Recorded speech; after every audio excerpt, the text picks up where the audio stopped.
Hello বন্ধুরা, welcome back to my channel. আজকের হচ্ছে সকালের মর্নিংয়ের ব্রেকফাস্ট, ইয়াম্মি ইয়াম্মি আলু কাপ পরাঠা মায়ের হাতের।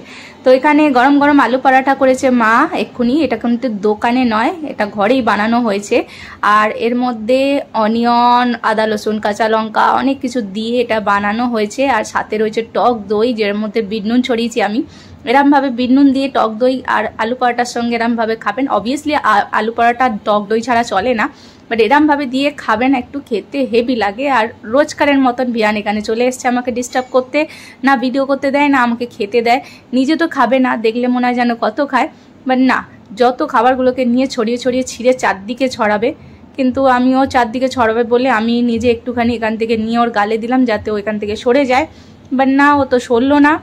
দেখলে মনে হয় যেন কত খাবে, কিন্তু কিছু খাবে না, নিজের খাবারগুলো তো খায় না, আর আমাদের খাবারের উপর যত হামলা করে। বাট ও তো সরলো না। আমি যাক নিজে একটু আলু পরোটা ট্রাই করে দেখি। মা প্রত্যেকবারের মতন আলু পরোটা খুবই সুন্দর করে, বাট এবারে বললে একটু আলাদা আলাদা করে ভাবে কিছু বানিয়েছে।